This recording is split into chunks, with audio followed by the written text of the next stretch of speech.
The boxes had been stacked in the attic for years, dusty, untouched, filled with memories and forgotten trinkets. Margaret sighed, her fingers grazing the faded edges of an old photo album.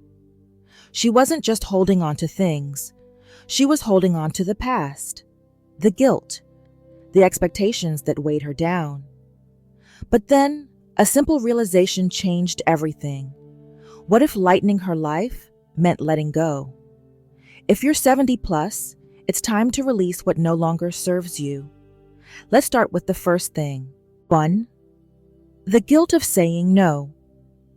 Margaret had always been the dependable one, the friend who never missed a birthday lunch, the sister who answered late-night calls, the grandmother who never turned down a favor. But lately she felt stretched thin, pulled in too many directions. The invitations, the requests, the obligations, they piled up, much like the clutter in her attic. She thought back to last week when her neighbor Joyce had asked her to babysit her grandkids. Margaret hesitated. She had planned a quiet afternoon reading in the garden, something she hadn't done in months. But then, as always, the words slipped out before she could stop them. Of course, I'd love to. That evening, exhausted and drained, she sat on her porch, wondering when she had last done something purely for herself. The truth settled in her chest like a stone. Saying yes to everyone else meant saying no to herself. If this sounds familiar, you're not alone. Many of us grew up believing that being available for others defines our worth. But here's a simple truth. It's okay to say no. It's okay to choose yourself. Next time someone asks for your time, pause. Ask yourself, is this something I truly want to do? If not, practice saying, I appreciate you thinking of me, but I need to pass this time. No apologies, no guilt. Saying no isn't about shutting people out. It's about making space for what truly matters. And when Margaret finally did, she spent an entire afternoon in her garden, book in hand, sunlight warming her face. And she didn't feel guilty at all. 2. Clutter from the past. The attic had always been Margaret's sanctuary, a quiet place where she could lose herself in old letters, childhood trinkets, and decades of memories. But over time, it had also become something else, a burden. One evening, she opened a dusty box and pulled out a porcelain teacup. It was chipped, a remnant of a set she once cherished. She hadn't used it in years, yet she hesitated. What if I need it someday? What if getting rid of it means forgetting? This is the tug of war so many of us feel with clutter. We keep things because they remind us of moments, people, and places we never want to lose. But what if those memories aren't tied to objects at all? Margaret took a deep breath and did something radical. Instead of focusing on what she was losing, she focused on what she was gaining: clarity, peace, freedom. She kept only the things that truly brought her joy, donating the rest. If you're facing the same struggle, start small.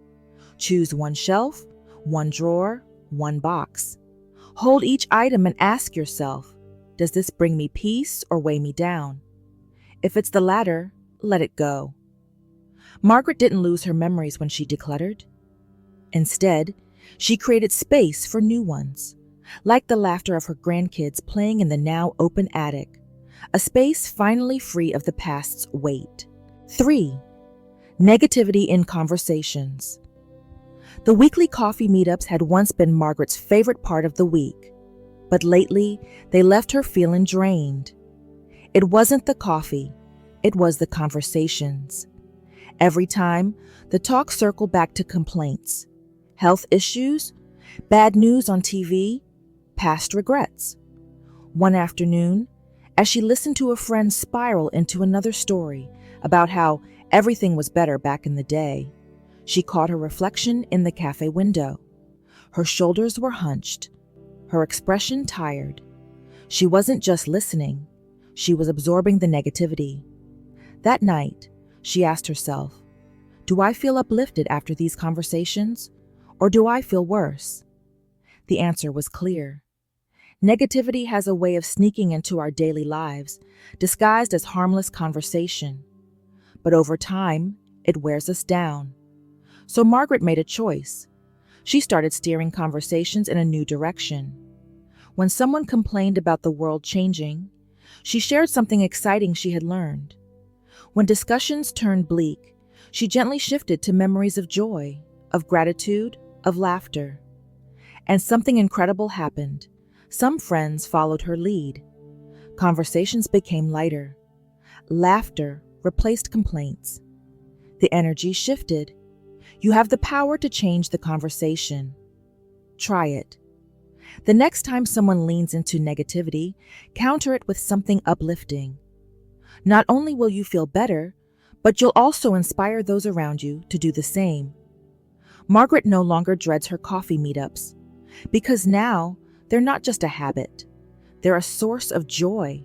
4. Unrealistic expectations of yourself. Margaret had always been a perfectionist, though she never called herself one. She simply believed in doing things right. But lately, right had started to feel exhausting. Take last Sunday, for example.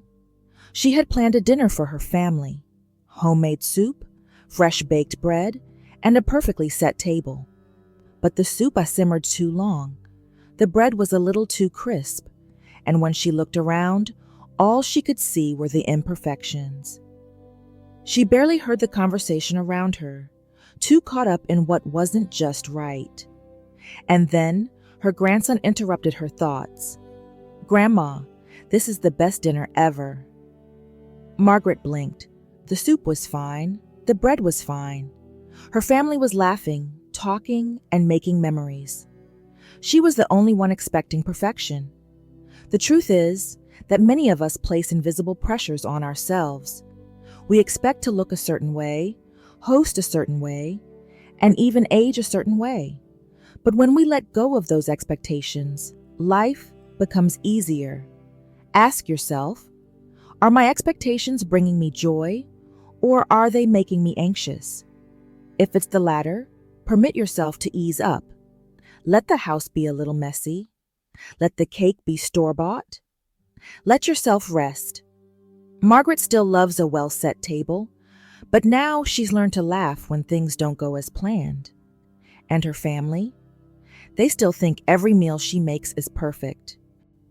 5. Toxic friendships. Margaret was loyal to a fault. She believed in lifelong friendships, through every phase, every season, every challenge. But there was one friendship that had started to feel different. It was with Linda, a woman she had known for over 40 years. They had shared holidays, family stories, even losses. But somewhere along the way, their conversations had changed. Every call left Margaret feeling drained. There was always a complaint, always an insult disguised as humor, always an undertone of comparison. Margaret brushed it off. This is just how Linda is. But then one day, after an especially exhausting phone call, she wondered, would I tolerate this if she were anyone else? Friendships, like seasons, change. And sometimes we hold on to people simply because of time, not because they still bring us joy. If you have a friendship that leaves you feeling small, anxious, or undervalued, it's okay to create distance. That doesn't mean you have to cut them off completely. It means choosing what you need. Margaret didn't have a dramatic falling out with Linda. She simply stopped making herself so available. She let go of the expectation that she had to keep the friendship alive. And in doing so, she made room for people who uplifted her, who made her laugh, who made her feel lighter. Not every friendship is meant to last forever, and that's okay. 6. Old beauty standards. Margaret stood in front of the mirror, smoothing her silver hair. She had spent most of her life fighting against time, covering grays, hiding wrinkles, and keeping up with beauty rules that never seemed to favor women her age. But today felt different. She thought about the women she admired most. Her mother, her aunts, The women in her book club. None of them looked like magazine covers, yet they were stunning, not because of their lack of wrinkles, but because of the stories behind them. And then, Margaret made a decision. She wasn't going to fight against her reflection anymore. Here's the truth. The beauty industry has spent decades telling women they need to reverse time. But time isn't something to erase. It's something to wear proudly. So if you've ever felt less than because of a wrinkle, a silver strand, or the way your body has changed, remember this. Beauty isn't in looking younger. It's in confidence, in laughter, in a face that tells a story. Margaret let her silver hair shine that day. She smiled at the wrinkles that had formed from years of laughter, and for the first time in a long time, she felt beautiful. 7. Fear of trying something new. Margaret had always admired people who embraced adventure. Her friend Helen had taken up painting at 75. Her neighbor had started yoga at 80. Even her grandson was learning a new language just for fun. But Margaret? She told herself she was too old to start over. That was until she stood outside the local community center one afternoon, staring at the sign for a dance class. She had always loved music and had always dreamed of learning to dance. But a voice in her head whispered, "What if I look silly? What if I can't keep up?" She almost turned away. But then she thought of all the what-ifs she had let pass her by. And in a sudden burst of courage, she walked inside. That first class was awkward. She stepped on her toes, forgot her moves, and laughed more than she had in years. But something amazing happened. No one cared if she was perfect. They were just happy she was there. Fear of trying something new is common, especially as we age. But ask yourself, what's the worst that can happen? A little embarrassment? A learning curve? None of that compares to the joy of discovering something you love. Margaret didn't become a professional dancer, but she did become someone who showed up for herself. And when she glided across the floor, music filling the room, she realized something. Starting over isn't scary. Staying stuck is. 8. The need for perfection. Margaret had spent a lifetime striving for perfection. Perfectly clean house, perfectly planned holidays, perfectly measured success. But perfection, she realized, had a price. It robbed her of joy. She saw it in the little things, how she hesitated to invite friends over if the house wasn't spotless, how she fussed over a slightly uneven cake instead of enjoying the laughter around the table. One day, after spending an hour adjusting the pictures on her wall to be perfectly straight, she caught herself. Is this really how I want to spend my time? That's when she made a change. Instead of aiming for perfection, she started aiming for happiness. She let go of the need for everything to be just right. She invited friends over, even if there were dishes in the sink. She baked cookies that came out a little lopsided and enjoyed every bite. And to her surprise, nothing fell apart. Life felt richer. The truth is, perfection is an illusion. It keeps us busy, anxious, always chasing something just out of reach. But the best moments in life? They're imperfect. They're the off-key singing, the messy kitchens, the spontaneous adventures. Margaret still keeps a tidy home, but now, if things aren't perfect, she laughs, she lets go, she lives. And that's the secret to a stress-free life. Not controlling everything, but embracing the beauty in the messy, wonderful, imperfect moments. All right, my friend, here's the deal.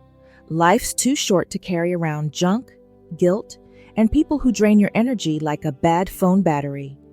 You've got better things to do, like dancing, laughing, and enjoying your days. So what's the first thing you're ditching?